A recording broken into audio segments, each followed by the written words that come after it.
जय गणेश जी। जय हनुमान जी। आप सभी का स्वागत है इस पावन व्रत कथा में। यह कथा है मंगलवार की व्रत की, जो हनुमान जी की उपासना से जुड़ी है। इस व्रत को करने से जीवन में सुख, समृद्धि और स्वास्थ्य की प्राप्ति होती है। आइए हम इस कथा को ध्यान पूर्वक सुने, इसके आशीर्वाद को प्राप्त करें। प्रेम से बोलिए हनुमान जी महाराज की जय। किसी समय की बात है, एक छोटे से गांव में एक श्रद्धालु महिला रहती थी जिसका नाम वसुंधरा था। वह भगवान हनुमान जी की बड़ी भक्त थी और हर मंगलवार को व्रत रखती थी। उसके भगवान हनुमान से आशीर्वाद प्राप्त करने के लिए एक विशेष व्रत का पालन करना शुरू किया। वसुंधरा रोज भगवान हनुमान जी की पूजा करती और हर मंगलवार को व्रत रखती। एक दिन उसकी बड़ी समस्या उत्पन्न हो गई। उसका घर परिवार संकट में था, परंतु उसने भगवान हनुमान जी से पूरी श्रद्धा और विश्वास के साथ प्रार्थना की। हनुमान जी ने उसकी श्रद्धा देखी और उसे आशीर्वाद दिया। साथ ही हनुमान जी ने वसुंधरा से कहा, जो व्यक्ति सच्चे मन से मंगलवार का व्रत करेगा उसकी सभी परेशानियां दूर होगी और उसकी सभी मनोकामनाएं पूर्ण होगी। हनुमान जी के आशीर्वाद से वसुंधरा का जीवन खुशहाल हो गया। उसने हर मंगलवार को व्रत करना जारी रखा और भगवान हनुमान जी की कृपा से वह जीवन में हर कठिनाइयों से उबर गई। यह व्रत न केवल भौतिक सुख देता है बल्कि मानसिक शांति भी प्रदान करता है। आइए मंगलवार की एक पौराणिक कथा को भी सुनते हैं। एक नगर में एक वृद्धा रहती थी। उसका एक ही पुत्र था। उस वृद्धा की हनुमान जी पर बहुत गहरी आस्था थी। वह हर मंगलवार को व्रत रखती थी और हनुमान जी की पूजा आराधना करती थी। एक बार हनुमान जी ने अपनी भक्ति में उस वृद्ध महिला की श्रद्धा का परीक्षण करने का विचार किया। हनुमान जी साधु का वेश धारण कर वृद्धा के घर गए और पुकारने लगे, कोई हनुमान भक्त है जो हमारी इच्छा पूर्ण करे। तब आवाज सुनकर वृद्धा के कान में पड़ी। पुकार सुनकर वृद्धा जल्दी से बाहर आई और साधु को प्रणाम कर बोली, महाराज आज्ञा दें। हनुमान वे वेशधारी साधु बोले, हे मैं भूखा हूँ, भोजन करूँगा, तुम थोड़ी सी जमीन लीप दो। वृद्धा दुविधा में पड़ गई।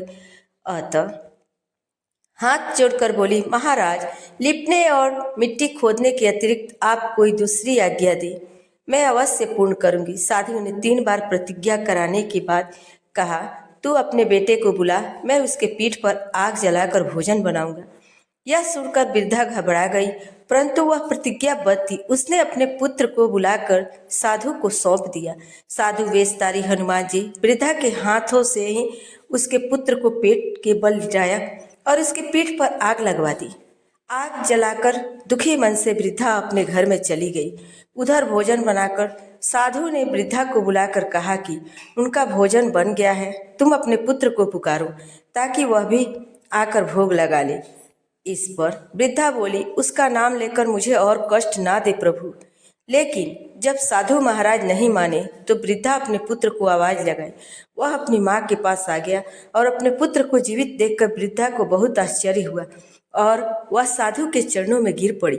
तब हनुमान जी अपने वास्तविक रूप में प्रकट हुए और वृद्धा को भक्ति का आशीर्वाद दिया। प्रेम से बोले, शंकर भगवान की जय, बजरंगबली की जय। आइए सुनते हैं मंगलवार की पौराणिक कथा। एक बार नैमिषारण्य तीर्थ में 8000 मुनि एकत्र होकर पुराणों के ज्ञाता श्री सूत जी से पूछने लगे, हे महामुनि, आपने हमें अनेक पुराणों की कथा सुनाई है, आप कृपा करके हमें ऐसा व्रत और कथा सुनाइए जिसके करने से संतान की प्राप्ति हो तथा मनुष्यों का रोग, शोक, अग्नि, सर्व दुख आदि का भय दूर हो। क्योंकि कलयुग में सभी जीवों की आयु बहुत कम है, फिर इस पर इन्हें रोग, चिंता का कष्ट लगे रहेंगे, तो फिर वह श्री हरि चरणों में अपना ध्यान कैसे लगा सकते हैं। श्री सूत जी बोले, हे मुनियों, आप लोग कल्याण के लिए बहुत ही उत्तम बात पूछी है। एक बार युधिष्ठिर ने भगवान श्री कृष्ण से लोक कल्याण के लिए यही प्रश्न किया था। भगवान श्री कृष्ण और युधिष्ठिर का संवाद तुम्हारे सामने कहता हूँ, ध्यान पूर्वक सुनो। एक समय पांडवों की सभा में श्री कृष्ण जी बैठे हुए थे। तब युधिष्ठिर ने भगवान श्री कृष्ण से प्रश्न किया, हे प्रभु, हे नंद आपने मेरे लिए अनेकों कथाएं सुनाई है। आज आप कृपा करके ऐसा व्रत या कथा सुनाएं जिसके करने से मनुष्यों का रोग चिंता का भय समाप्त हो और उसको पुत्र की प्राप्ति हो। हे प्रभु, बिना पुत्र जीवन व्यर्थ है। पुत्र के बिना मनुष्य नरकगामी होता है। पुत्र के बिना मनुष्य पितृ ऋण से छुटकारा नहीं पा सकता और न ही उसका पुण्य नामक नरक से उद्धार हो सकता है। अतः आप पुत्रदायक व्रत बताए। श्री कृष्ण भगवान बोले, हे राजन, मैं एक प्राचीन इतिहास सुनाता हूँ, आप उसे ध्यानपूर्वक सुनो। कुंडलपुर नामक एक नगर था। उसमें नंदा नामक एक ब्राह्मण रहता था। भगवान की कृपा से उसके पास सब कुछ था, फिर भी वह दुखी था। इसका कारण यह था कि ब्राह्मण की स्त्री सुनंदा को कोई संतान नहीं थी। सुनंदा पतिव्रता थी, भक्ति पूर्वक श्री हनुमान जी की आराधना करती थी।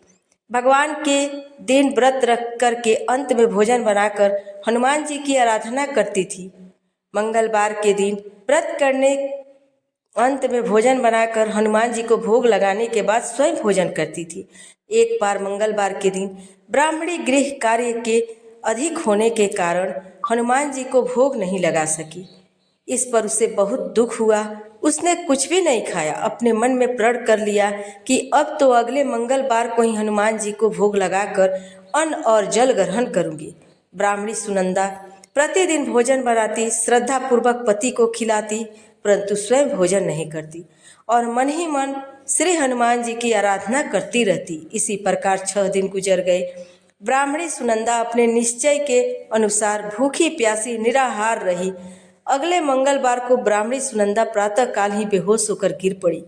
ब्राह्मणी सुनंदा की इस असीम भक्ति के प्रभाव से श्री हनुमान जी बहुत प्रसन्न हुए और प्रकट होकर बोले, सुनंदा, मैं तेरी भक्ति से बहुत प्रसन्न हूँ, तू उठ और वर मांग। सुनंदा अपने आराध्य देव श्री हनुमान जी को देखकर आनंद की अधिकता से विहल होकर श्री हनुमान जी के चरणों में गिरकर बोली, हे प्रभु, मेरी कोई संतान नहीं है, कृपा करके पुत्र और कन्या प्रदान करें। आपकी अति कृपा होगी। श्री महावीर जी बोले, तेरी इच्छा पूर्ण होगी, तेरे एक कन्या पैदा होगी, उसके अष्टांग प्रतिदिन सोना दिया करेंगे। इस प्रकार कहकर श्री महावीर जी अंतर ध्यान हो गए। ब्राह्मणी सुनंदा बहुत हर्षित हुई और समाचार अपने पति से कहा। ब्राह्मण देव कन्या के वरदान सुनकर कुछ दुखी हुए, परंतु सोना मिलने की बात सुनी तो बहुत प्रसन्न हुए। उन्होंने विचार किया कि ऐसी कन्या के साथ मेरी निर्धरता भी समाप्त हो जाएगी। श्री हनुमान जी के कृपा से वह ब्राह्मणी गर्भवती हुई। 10वें महीने उसे बहुत ही सुंदर पुत्र प्राप्त हुए। यह बच्ची अपने पिता के घर में ठीक उसी तरह बढ़ने लगी जिस प्रकार शुक्ल पक्ष का चंद्रमा बढ़ता है। 10वें दिन ब्राह्मण ने उस बालिका का नामकरण संस्कार कराया। उसके बाद कुल पुरोहित ने उस बालिका का नाम रत्नावली रखा, क्योंकि वह कन्या सोना प्रदान किया करती थी। इस कन्या ने पूर्व जन्म में बड़े ही विधान से मंगल देव का व्रत किया था। रत्नावली का अष्टांग बहुत सा सोना देता था। उस सोने से नंदा ब्राह्मण बहुत धनवान हो गया। अब ब्राह्मणी सुनंदा भी बहुत अभिमान करने लगी थी। समय बीतता रहा। अब रत्नावली 10 वर्ष की हो चुकी थी। एक दिन जब नंदा ब्राह्मण प्रसन्नचित्त था, तब सुनंदा ने अपने पति से कहा, मेरी पुत्री रत्नावली विवाह के योग्य हो गई है। इस पर आप कोई सुंदर योग वर देखकर विवाह कर दे। यह सुनकर ब्राह्मण देवता बोले, अभी तो रत्नावली बहुत छोटी है। तब ब्राह्मणी बोली, शास्त्रों की आज्ञा है, कन्या 8वें वर्ष में गौरी, 9वें वर्ष में रोहिणी, 10वें वर्ष में कन्या, इसके पश्चात रजस्वला हो जाती है। गौरी के दान से पाताल लोक की प्राप्ति होती है, रोहिणी के दान से वैकुंठ लोक की प्राप्ति होती है, कन्या के दान से इंद्रलोक में सुखों की प्राप्ति होती है। अगर हे पतिदेव, रजस्वला का दान किया जाता है तो घोर नरक की प्राप्ति होती है। इस पर ब्राह्मण बोला, अभी तो रत्नावली 10 वर्ष की है और मैंने तो 16 साल की कन्याओं के विवाह कराए हैं, अभी जल्दी ही क्या है। तब ब्राह्मणी सुनंदा बोली, आपको तो लोभ अधिक हो गया है। लगता है 11वें वर्ष में विवाह नहीं होता तो उसमें मासिक धर्म के रक्त का पिता और बड़े भाई को पान करना पड़ता है। शास्त्रों में कहा गया है कि माता पिता और बड़ा भाई रजस्वला कन्या को देखते हैं तो अवश्य ही नरकगामी होते हैं। तब ब्राह्मण बोला, अच्छी बात है, कल मैं अवश्य ही योग्य वर की तलाश में अपने दूत को भेजूंगा। दूसरे दिन ब्राह्मण ने अपने दूत को बुलाया और आज्ञा दी, जैसी सुंदर कन्या है वैसा ही सुंदर वर उसके लिए तलाश करो। दूत अपने स्वामी की आज्ञा पाकर निकल पड़ा। पंपई नगरी में उसने एक सुंदर लड़के को देखा। वह बालक एक ब्राह्मण परिवार का बहुत गुणवान था। उसका नाम सोमेश्वर था। दूत ने इस सुंदर और गुणवान ब्राह्मण पुत्र के बारे में अपने स्वामी को पूर्ण विवरण दिया। ब्राह्मण नंदा को भी सोमेश्वर अच्छा लगा और फिर एक शुभ मुहूर्त देखकर विधि विधान से अपने कन्या का विवाह उस ब्राह्मण से कर दिया। कन्यादान करके ब्राह्मण संतुष्ट हुए, परंतु ब्राह्मण के मन में तो लोभ समाया हुआ था। उसने कन्यादान तो कर दिया था, पर वह बहुत ही खिन्न रहता था। उसने विचार किया कि रत्नावली तो अब चली जाएगी और मुझे इससे जो सोना मिलता था वह अब मिलेगा नहीं। मेरे पास जो धन था कुछ तो इसके विवाह में खर्च हो गया और जो शेष बचा है वह भी कुछ दिनों में समाप्त हो जाएगा। मैंने तो इसका विवाह करके बहुत बड़ी भूल कर दी। अब कोई ऐसा उपाय हो कि रत्नावली मेरे घर में ही बनी रहे, अपनी ससुराल ना जाए। लोभ रूपी राक्षस ब्राह्मण के मस्तिष्क में छाता जा रहा था। रात भर अपनी सैया पर बेचैनी से करवट बदलते बदलते उसने एक बहुत ही क्रूर निर्णय लिया। उसने विचार किया कि जब रत्नावली को उसका पति सोमेश्वर अपने घर के लिए जाएगा तो मार्ग में छिपकर सोमेश्वर का वध कर देगा और अपनी लड़की को अपने घर ले आएगा, जिससे नियमित रूप से सोना उसे मिलता रहेगा। अब समाज का कोई मनुष्य उसे दोष भी नहीं दे सकता। जब अगले दिन सुबह हुई तो नंदा और सुनंदा ने अपनी जमाई और लड़की को बहुत सारा धन देकर विदा किया। सोमेश्वर अपनी पत्नी रत्नावली को लेकर ससुराल से अपने घर की तरफ चल दिया। ब्राह्मण नंदा महालोक के वशीभूत होकर अपनी मति खो चुका था। पाप पुण्य का विचार नहीं हो रहा था। अपने भयानक और क्रूर निर्णय के कार्य रूप देने के लिए उसने अपने दूत को मार्ग में अपनी जमाई का वध कराने के लिए भेज दिया था, ताकि रत्नावली का प्राप्त होने वाला सोना उसे हमेशा मिलता रहे और वह कभी निर्धन ना हो। ब्राह्मण के दूत ने अपने स्वामी की आज्ञा का पालन करते हुए उसके जमाई सोमेश्वर का मार्ग में ही वध कर दिया।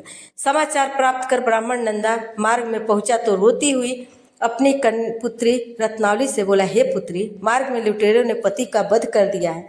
भगवान की इच्छा के आगे किसी का बस नहीं चलता। अब तू घर चल, वहाँ पर ही रहकर शेष जीवन व्यतीत करना। जो भाग्य में लिखा है वही होगा।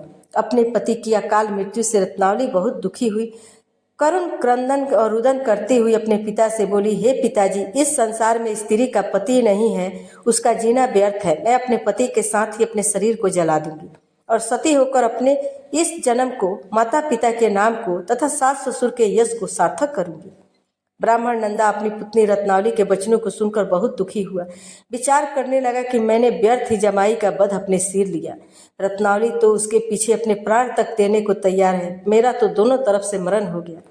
धन तो अब मिलेगा नहीं। जमाई वध के पाप के फलस्वरूप यम यातना भुगतनी पड़ेगी। यह सोचकर वह बहुत ही दुखी हुआ।